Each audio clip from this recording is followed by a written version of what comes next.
My name is Galen. I'm the founder and CEO of Music180.com. I've spent the last 12 years as a music and entertainment technology attorney and manager here in Los Angeles. I've worked with many of the top artists and producers and music companies from around the world. I spent the last 6 years working with startups in Silicon Beach, and I'm a lifelong musician and a struggling artist, if you will. So let's talk about music. Who here thinks music today is not as good as it used to be? Raise your hand. Exactly, it sucks. I'm going to tell you a little bit about why that is and what we're doing to fix it. So this is the way the music business used to work. The record labels were front and center. They were responsible for finding and signing aspiring artists. And everybody knows someone in a garage band and someone in tens of millions of aspiring artists around the world. The record labels were also responsible for paying and hiring music pros. The record labels were the link, the collaborative link between aspiring artists and the music industry. Unfortunately, the record labels based their business model on sales of CDs. Enter Napster, digital file sharing on the internet, record label business completely goes to shit. Aspiring artists no longer can depend on record labels to find and sign and develop them. Music industry professionals are now wondering, how do I find new talent? How will I monetize my services?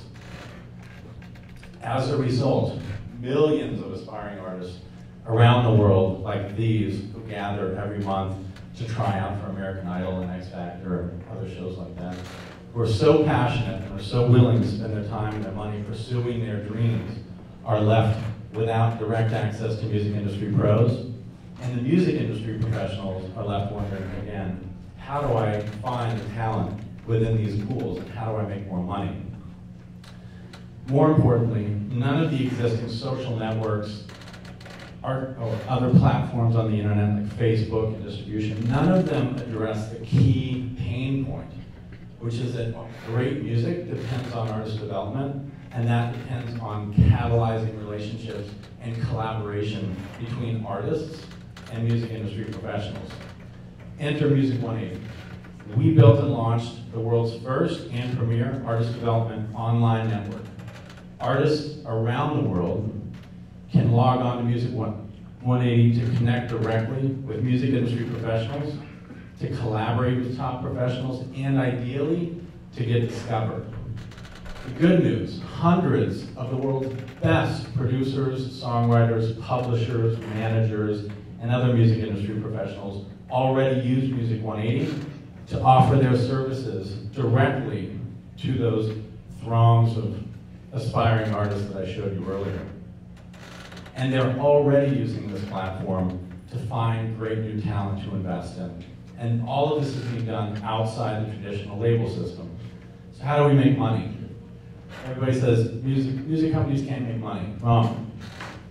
We take 20% of every transaction that occurs on the website. We also charge recurring membership fees at a very high margin.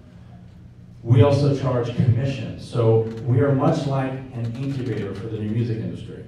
For the talent that proves itself and rises up through the platform, we work with those artists one-on-one, and we take, like an incubator, a continuing percentage of their revenue, their equity in those artists, if you will.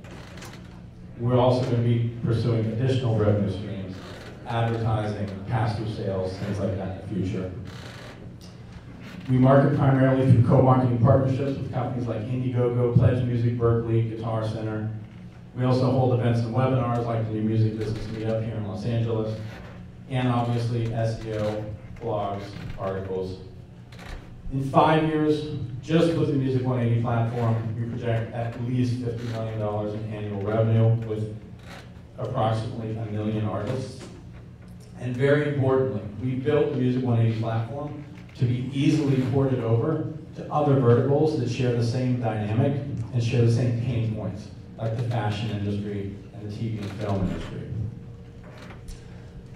So while labels and managers and social networks and online artist sites offer some of the things that we do, none offer the critical combination of artist development, direct access to top pros that's democratized and open to anybody around the world. To date, we've signed up 8,000 artists and 400 top pros, and with only 8,000 artists, we've generated $400,000 in revenue. 5% of our users convert to paying customers. The average paying customer spends $1,200 in about a year on Music 180. Originate recently did an investment with us. They kick ass. We are about halfway through our overhaul and relaunch of the site, which we're going to be doing this summer. And we have some major partnerships underway that we will implement once the new site is live. But perhaps most importantly, we have literally changed the lives for countless aspiring artists around the world. Artists who are quitting their day jobs to pursue their dream of making it in the music industry. Not only do these success stories drive marketing and drive revenue, but this is why we get up in the morning. And while you may not recognize some of these faces, this guy developed Pink and developed Keisha Cole.